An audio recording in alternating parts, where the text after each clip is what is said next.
ಓಂ ಶ್ರೀ ಗುರು ಬಸವಲಿಂಗಾಯ ನಮಃ. ಸೃಷ್ಟಿಕರ್ತ ಲಿಂಗದೇವ ಧರ್ಮಪಿತ ಗುರು ಬಸವಲಿಂಗಾಯನನ್ನು ಧ್ಯಾನಿಸಿಕೊಂಡು ಪೂಜ್ಯ ಲಿಂಗಾನಂದ ಪಾಟೀಲರು ಮಾತಾಜಿಯವರನ್ನು ಸ್ಮರಿಸಿಕೊಂಡು ಹಾಗೂ ಈ ಬಸವ ಉತ್ಸವದ ಯುವ ಸಮಾವೇಶಕ್ಕೆ ಆಗಮಿಸಿರುವ ಎಲ್ಲ ಪೂಜ್ಯರುಗಳು ಹಾಗೂ ಹಿರಿಯರು ಅನಂತ ಶರಣಾರ್ಥಿಗಳನ್ನು ಈ ಸಂದರ್ಭದಲ್ಲಿ ನಾನು ಶರಣ ಸಿದ್ದರಾಮಪ್ಪ ಸರ್ರನ್ನು ನಾನು ಭಾಳ ಅವರಿಗೆ ಧನ್ಯವಾದಗಳನ್ನು ತಿಳಿಸ್ತೀನಿ. ಯಾಕಂದರೆ ನಾವು ಈ ನಮ್ಮ ಕುಟುಂಬ ಈ ಬಸವ ಮಾರ್ಗಕ್ಕೆ ಬರಲು ಮೇನ್ ಕಾರಣಕರ್ತರು ಯಾರಂದರೆ ಸಿದ್ದರಾಮಪ್ಪ ಸರ್. ಯಾಕಂದರೆ ನಾವು ನಮ್ಮ ತಂದೆಯವರು ಶರಣ ಮೇಳಕ್ಕೆ ಮೊದಲನೇದಾಗಿ ಕರ್ಕೊಂಡು ಹೋಗ್ತಾರೆ. ತದನಂತರ ನಮ್ಮ ತಂದೆಯವರು ಯಾವತ್ತೂ ಒಂದು ಶರಣ ಮೇಳವನ್ನು ತಪ್ಪದೆ ಹಾಜರಾಗ್ತಾರೆ. ನಮ್ಮ ಜೊತೆ ನಮ್ಮನ್ನು ಕರ್ಕೊಂಡು ಹೋಗ್ತಾರೆ. ಸೊ ಆ ಮಾರ್ಗದಲ್ಲಿ ನಮ್ಮನ್ನು ಸನ್ಮಾರ್ಗದಲ್ಲಿ ನಮ್ಮನ್ನು ಕರ್ಕೊಂಡು ಹೋಗ್ತಾರೆ. ಆ ಸಂಸ್ಕಾರವನ್ನು ನಮಗೆ ನಮ್ಮ ತಂದೆಯವರು ಕೊಟ್ಟಿದ್ದಾರೆ. ಅದಕ್ಕೆ ಕಾರಣಕರ್ತರಾದ ಸಿದ್ದರಾಮಯ್ಯ ಸರ್ ಅವರಿಗೆ ಅನಂತ ಧನ್ಯವಾದಗಳನ್ನು ತಿಳಿಸ್ತೀನಿ. ಈಗ ಈ ಇಂದಿನ ಯುವಕರಾದ ನಾವು ಯಾವ ಯುಗದಲ್ಲಿ ಅಂದರೆ ಡಿಜಿಟಲ್ ಯುಗದಲ್ಲಿದ್ದೀವಿ. ಸೊ ಡಿಜಿಟಲ್ ತಂತ್ರಜ್ಞಾನದಲ್ಲಿದೆ. ಮನುಷ್ಯನಂತೆ ವರ್ತಿಸುವ, ಮನುಷ್ಯನಂತೆ ಯೋಚಿಸುವ ಒಂದು ಕಾಲಘಟ್ಟದಲ್ಲಿ ನಾವು ಇದ್ದೀವಿ. ಸೊ ಅದನ್ನು ನಾವು ಹೇಗೆ ಸದ್ಬಳಕೆ ಮಾಡಿಕೋಬೇಕು ಅಂತ ಇರೋ ಒಂದು ಯುವಕರ ಮುಂದೆ ಒಂದು ದೊಡ್ಡ ಪ್ರಶ್ನೆಯಾಗಿದೆ. ಈಗ ನಾವೆಲ್ಲ ಸಾಮಾಜಿಕ ಜಾಲಗಳಲ್ಲಿ ನೋಡ್ತಾ ಇದ್ದೀವಿ. ಬಹಳ ಸುಳ್ಳು ಸುದ್ದಿ, ಅಸಹಿಷ್ಣುತೆ ಮತ್ತು ದ್ವೇಷ ಇವೆಲ್ಲ ಹರಡುವ ಕೆಲಸವನ್ನು ಯುವಕರು ಮಾಡ್ತಾ ಇದ್ದಾರೆ. ಇದರಲ್ಲಿ ನಾವು ಹೇಗೆ ನಾವು ಸದ್ವಿಚಾರಗಳನ್ನು, ಶರಣರ ವಿಚಾರಗಳನ್ನು, ಬಸವಾದಿ ಶರಣರ ವಿಚಾರಗಳನ್ನು ಹೇಗೆ ನಾವು ಬಿತ್ಬೋದು ಅನ್ನೋದು ಒಂದು ನಾವು ಯುವಕರು ಯೋಚನೆ ಮಾಡಬೇಕು. ಆ ಕಾಲದಲ್ಲಿ ನಾವು ಈಗಾಗಲೇ ಇದ್ದೀವಿ.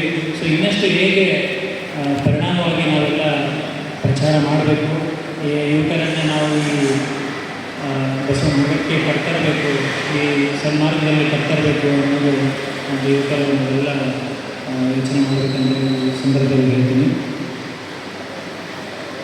ಅದರ ಜೊತೆಗೆ ನಾವು ಪರಿಸರ ಸಂರಕ್ಷಣೆ, ಸ್ವಚ್ಛತೆ, ಶಿಕ್ಷಣ ಮತ್ತು ಸಮಾಜ ಸೇವೆಯಲ್ಲಿ ಸಕ್ರಿಯವಾಗಿ ನಾವೆಲ್ಲ ಯುವಕರು ಭಾಗಿಯಾಗಬೇಕು.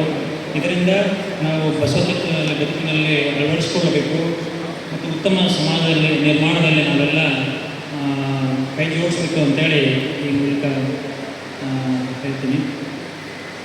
ಮತ್ತು ಬಸವಣ್ಣನವರ ತತ್ವಗಳು ಕೇವಲ ಭಾಷಣಕ್ಕೆ ಸೀಮಿತವಾಗದೆ ನಮ್ಮ ಆಚಾರ ವಿಚಾರಗಳಲ್ಲಿ, ನಡೆ ನುಡಿಗಳಲ್ಲಿ ಒಂದಾಗಬೇಕಂತೇಳಿ ನನ್ನ ಅನಿಸಿಕೆ. ಒಂದು ನಮ್ಮ ನಡೆ ನುಡಿಗಳಲ್ಲಿ ಆತ್ಮಸಾಕ್ಷಿಯನ್ನು, ದೇವಸಾಕ್ಷಿ ಬದುಕನ್ನು ನಾವು ಕಟ್ಟಿಕೊಂಡ್ರೆ ನಾವು ಭಗವಂತನ ನಿಲುಮೆಗೆ ಕಾರಣ ಆಗ್ತೀವಿ ಅಂತೇಳಿ ನನ್ನ ಒಂದು ಅನಿಸಿಕೆ. ಈ ಸದ್ಯದಲ್ಲಿ ನಮಗೆ ಯುವಕರಿಗೆ ಅನೇಕ ಸವಾಲುಗಳಿವೆ. ಏನಂದರೆ ಮೊಬೈಲ್ ವ್ಯಸನ ಇದೆ, ಸಾಮಾಜಿಕ ಜಾಲತಾಣಗಳ ದುರುಪಯೋಗ, ನಿರುದ್ಯೋಗ, ಮಾದಕ ವ್ಯಸನ, ಪರಿಸರ ಮಾಲಿನ್ಯ, ಸಾಮಾಜಿಕ ಅಸಹಿಷ್ಣುತೆ. ಇಂಥ ಸಂದರ್ಭದಲ್ಲಿ ಸತ್ಯ, ಪ್ರಾಮಾಣಿಕತೆ, ಶಿಸ್ತು, ಸಹಿಷ್ಣುತೆ ಮತ್ತು ಮಾನವೀಯ ಮೌಲ್ಯಗಳನ್ನು ಒಳಗೊಂಡ ಶರಣರ ವಿಚಾರಗಳನ್ನು ನಾವು ಅಳವಡಿಸಿಕೊಂಡಿದ್ದೇ ಆದಲ್ಲಿ ನಮಗೆ ಒಂದು ಉತ್ತಮ ಸಮಾಜವನ್ನು ನಿರೂಪಿಸುವಲ್ಲಿ ನಾವೆಲ್ಲರೂ ನಿಲ್ಲಿಸುವಲ್ಲಿ ಕಾರಣಕರ್ತರಾಗ್ತೇವೆ ಅಂತೇಳಿ ನನ್ನ ಒಂದು ಭಾವನೆ.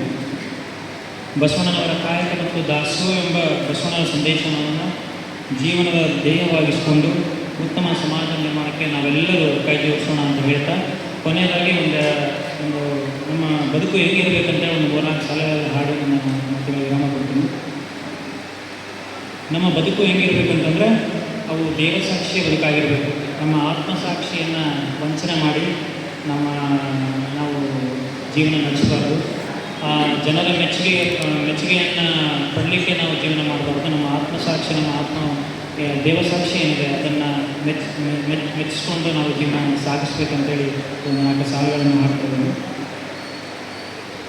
ಬಿಡುಬಾಯದು ಮಾನಸದೊಳಗೆಳದಿರದೆ ಶಂಭುವ, ಬಿಡುಬಾಯದು ಮಾನಸದೊಳಗೆಳದಿರದೆ ಶಂಭುವ, ಒಡಲೋಳು ವಂಚ ಸೂಚಿಸಿ ಹೊರಗೆ ಕೀರ್ತಿಯ ಪಡೆದರೆ ಶಿವನಿನ ಗೋಲಿಬನ ಮರುಳೇ ಬಿಡುವಾಯ ಗೋಳು ನಂಬ